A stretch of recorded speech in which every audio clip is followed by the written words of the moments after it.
So congrats to SPM 2018 for you guys have received your results. You've worked, maybe you didn't work for 2 years and you got your results. So first of all, whatever your result is, I want to say congratulations because you've done it. You have went through a phase in your life and you have finished a phase in your life. It's not just that you have done it, but you've also completed, and you are entering another phase of your life. I keep saying the word phase. The question is, where do you go next? So I am SPM 2016, and alhamdulillah, I got straight A's. It was a mix of plus, solid, and minus. Don't really care about that. It's like within a few months, people just kind of like stop caring about whatever you got. So I am a Mara scholar. Not really scholar because it's all cut down. So I'm actually in a sponsorship. So it's a Mara loan, and I need to pay back. I mean, if I excel my grades and everything, I have to pay back by 20%.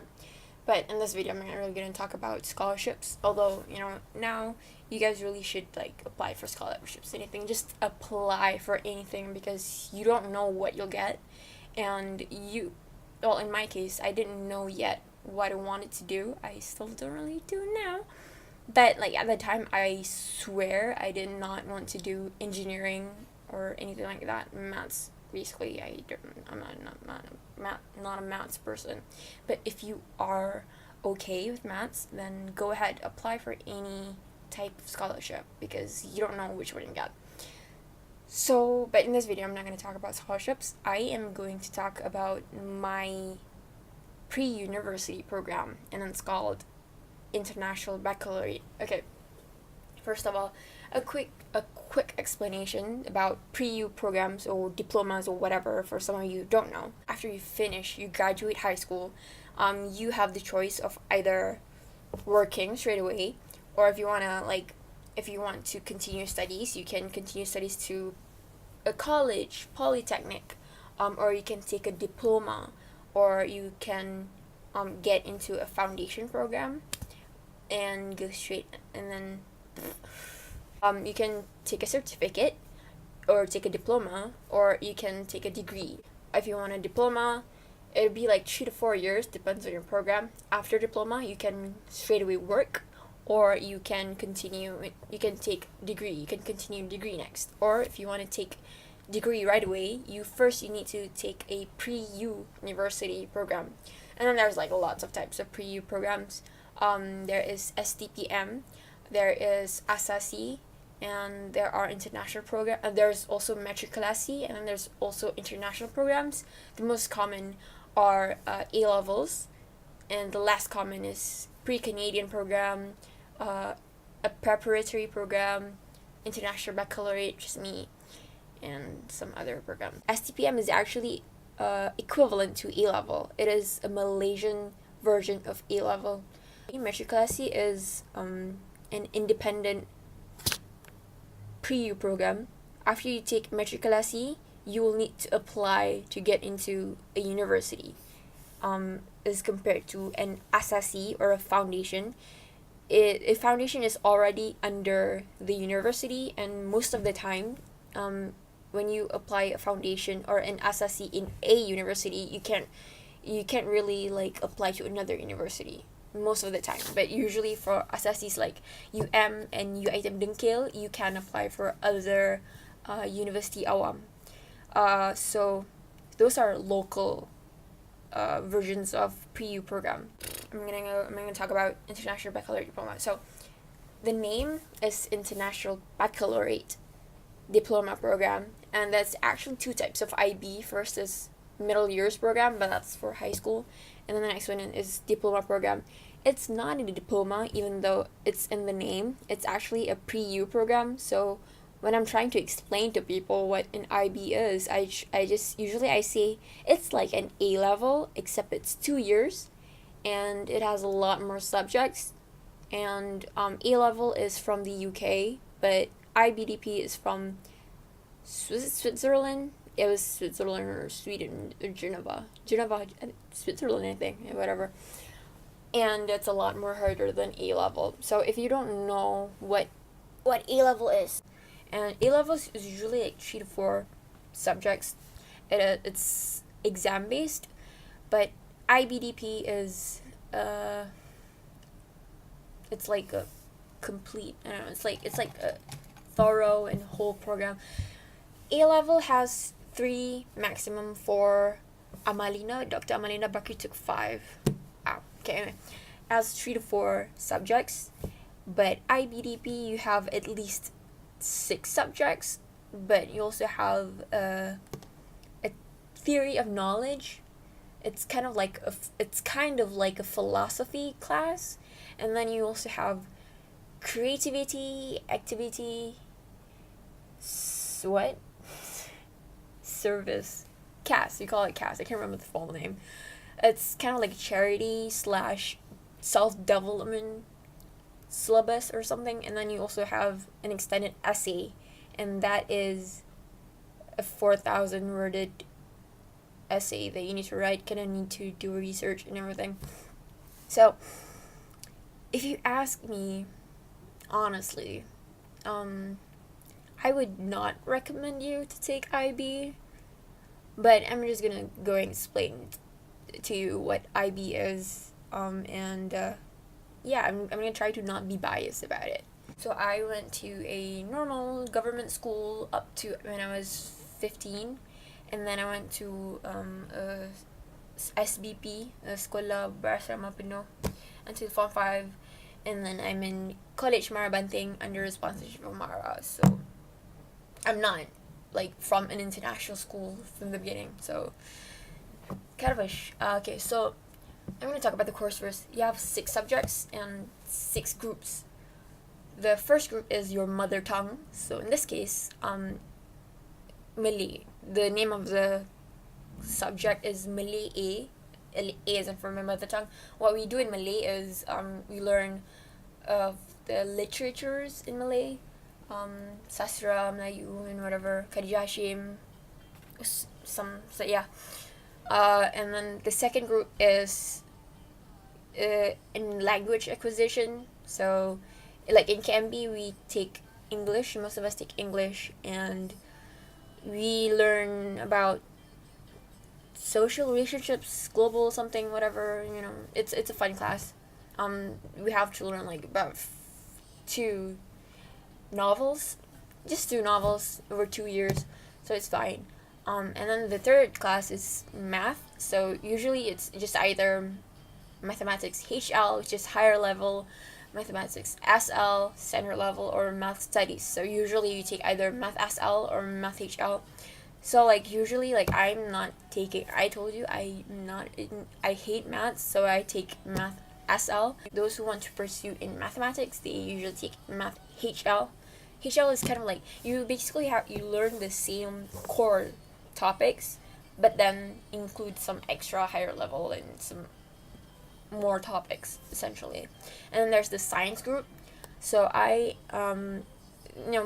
biology, chemistry, physics, and then you have social science group, and it could be like in my college we have business management and IT in global society, economics. It could be something else. And also the 6th group is arts, but because I'm not taking arts, so I can take another science subject to replace my arts. So basically what I'm taking is Malay, English, math SL, biology, chemistry, and economics. So that's 6 subjects. And then we also have another subject which is theory of knowledge. I kind of like learning it, but the assignments that you need to do might be a little difficult. And then there is the CAS, and the CAS, I love it because all you need to do is just basically do charity, do things that improve yourself. Like, for example, I'm in the photography club, So just basically, even attending a photography club meeting or on being an on-duty photographer is already filling up my CAS hours. So yeah, CAS is basically you just need to do activities and then you need to report it, have pictures of yourself, put it in a book, compile it in a like portfolio, a few hours, and then write some reflections and stuff, so you're good. And then you have extended essay, which is 4,000 word, and it can be based on any of the 6 groups of subjects that you learn. It could be a combination of 2, which will be called under world studies. Or for example, if you're taking economics and math, you put it and then you make an essay. So it's 4,000 words. It's an introduction to a thesis. Okay, so should you take IB? It's a very wholesome program because it's not just like A level. All you need to do is study. Go to class, study, and then you have an exam. You have a couple of exams, and boom, that's it. IB, you have exams at the end of the 2 years. You also have 6, 7, 8, 9. You have 9 assignments to do. If it's language, it's called written assignment. If it's other than language, it's called individual, or is it internal assessment? And if you have 2K, you have a presentation, you have an essay. Extended essay, you obviously have an essay. And then for the CAS, you just need to do a portfolio. It sounds easy, but so basically you have like 6 assignments that you need to do, and they make up like 20-30% of your whole grade system. Oh yeah, I forgot to mention about the grading system in IB. So usually you guys have like, is it straight A's, or you have 4.0, or in like A level you have A or A star. In IB, it's each subject counts to a mark of 7. So 7 is like an A. And then if you take 6 subjects, right? So 6 times 7 is 42. And then you also get an extra 3 marks from extended essay, TOK, and CAS. So it all accumulates to 45. So yeah, 45, you need the 45. So it's like basically also, I'm sorry for twisting so much. For each subject, you have an assignment and also the exams. And the assignment takes up about 20% of the grade that becomes the 7. So it's like assignment plus exam equals the 7. So yeah, it makes you whole because it's not just like the exams, it's not as simple as repeating the facts or studying. You need to think. Okay, so me, I am a 2nd year student of IB. I have my examinations in less than 60 days. It's a wholesome program because of the 6 groups. Like if you're taking, let's say you're taking A level, you just need 3 or maximum 4, but usually just take 3 subjects. And let's say you want to be a doctor, so you take chemistry, biology, and probably maths. If you're taking IB, you also need to take another 3 subjects, which is language, another language, and then social science. So it's very wholesome. And honestly, I think getting from a government, I'm not an MRSM student, so probably you guys are slightly different. I kind of think you guys are slightly different too, the things that you learn. But coming in from a government school into an IB program, I think the first year I was there, I was like, why did we not learn this at school? I was completely just overwhelmed by all the information that I learned, all this new knowledge that I think is very essential, especially in like economics. Like, why didn't we learn this in school? And then the 2nd year is just filled with me being stressed of writing up my assignments. But that's not what we're going to talk into right now. IB is a really good program. It is very, it's not just wholesome, but it makes you a really good person. And also, I need to mention, apparently, of the IB learner profiles. There's like 10 or 12, I really don't remember them. But some of them are like risk takers, reflective. I think it should be up here somewhere. I think I'm just gonna Google that for a second. Let's see, IB learner profile. What the IB strives to like make their students is to become okay, here we go. Knowledgeable, balanced, caring, principled, thinkers, open-minded, communicators, inquirers, reflective, and risk takers. How much is that? 1, 2, 3, 4, 5, 6, 7, 8, 9, 10. So basically, it's like the learning and the program incorporates all these 10 things. Knowledgeable, for example, is that you don't just learn biology, but you also learn nature of science. So basically what nature of science is that you not only learn like what experiment the scientist did, but also what led to them coming up with the experiment or with the discovery, or how knowledge in science is continuously updated and upgraded. And let's say there's this in biology, there's this two guys who came up with the structure of DNA. At first it was a 3 structured DNA and whatever, and then we learned that apparently that was debunked, that was falsified. Apparently DNA is only 2 strands.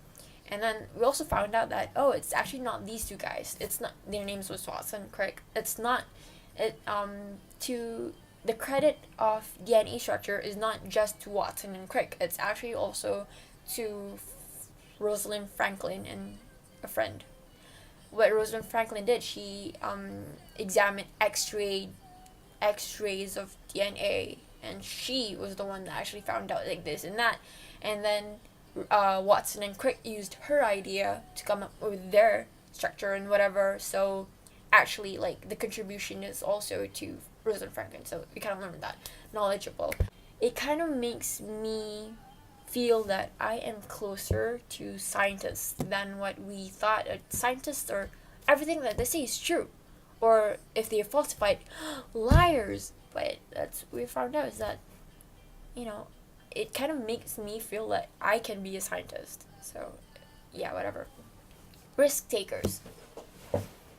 I guess the program, the CAS kind of makes you become risk takers, reflective, communicators,